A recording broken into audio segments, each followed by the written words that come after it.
Hello students, in this video I am going to discuss different types of motions, okay, which you come across in your day-to-day life. So you might have seen the car moving on a road, okay, middle of the watch, motion of the middle of the watch, okay. Then you might have read about the rotation of the earth, revolution of the earth. So these are the different types of motions which we come across in our day-to-day life. So here we have few types of motions, okay, given under the heading of translatory motion, rotatory motion, circular motion, oscillatory motion, vibratory motion, periodic motion, and non-periodic motion. So we are going to discuss them, discuss each of them in brief. So in this video I am going to discuss the translatory motion. Okay. So let us consider that this is a road, okay, and there is a car A, okay. This is the position of the car A at a time t naught, okay.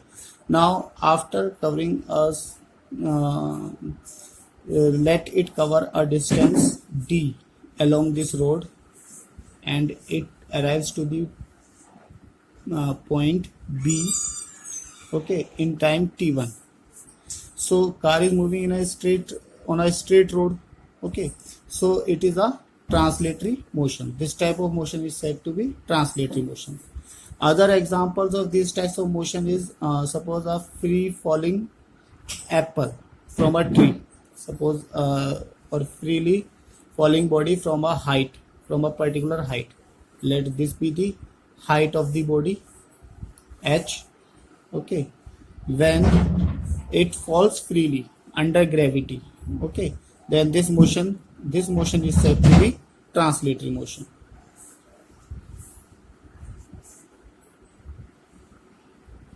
Translatory motion, okay. Other examples are a man walking on a road. Suppose you moves on a road, okay, then in the same way, if we push a box from on a table from one point to another point, okay, so all these types of motions are translatory motions, okay.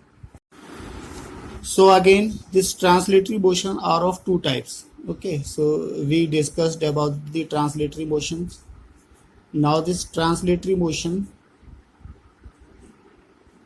are of two types, okay. First one, that is a rectilinear or linear motion, okay. That is, if the motion of a body is along a straight line, okay, if the body is moving along a straight line, then the motion is said to be a rectilinear motion. For example, as I discussed the example of a car moving on a straight path, okay, there should not be any curve. Car moving on a straight path, that is from position A to position B. When it moves from position A to position B, okay, then the motion is said to be a rectilinear or linear motion. A body falling from a height, okay, it will also move on a straight path. Suppose from the height h a body falls to the base or to the ground, okay, from position A to the position B, then this motion is also on a straight line, okay. So this is also an example of rectilinear motion.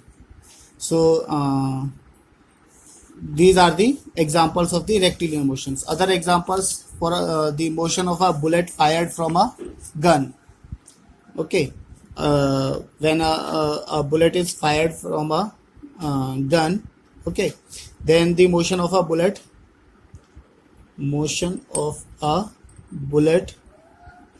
is also a motion in a straight line, okay, that is rectilinear motion.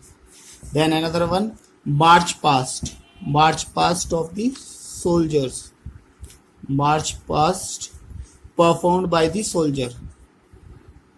This is also an example of a rectilinear motion because it is also on a straight line, okay.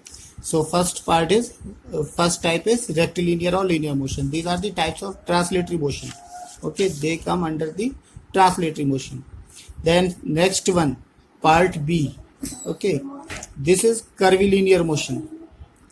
Curvilinear motion. Okay, second is curvilinear motion. First one is rectilinear motion. Okay, then another one is curvilinear motion.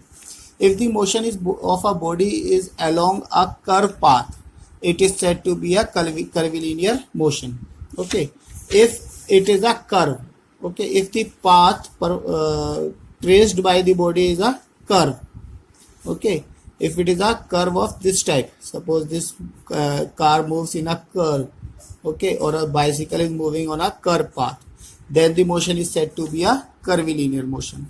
For example, motion of a cycle while taking a turn on the road, okay, along a turn, when it is moving along a straight path, okay, when the car or the bicycle or any vehicle is moving on a straight road, then it is said to be a rectilinear motion or linear motion. When it takes a curve, okay, or it takes a turn on the road, then it is said to be a curvilinear motion. Okay, so car moving along a curved path and a ball thrown by an athlete is also a curvilinear motion. So when the we discussed the translatory motion, okay, motion on a straight line, okay, when a body covers a distance d and moves from the position A to the position B, then it is said to be a translatory motion. Now these translatory motions may be of two types. First one is rectilinear or linear motion. If the motion is along a straight path, okay, if the motion is along a straight path, then the motion is said to be a rectilinear or linear motion. And then second one is curvilinear motion. When the path traced by the body is a curve, okay, when the path traced by the body is a curve, then the motion is said to be curvilinear motion. Okay, so I hope this topic might be clear to you. Next topic I will discuss in next video. Okay, so thank you.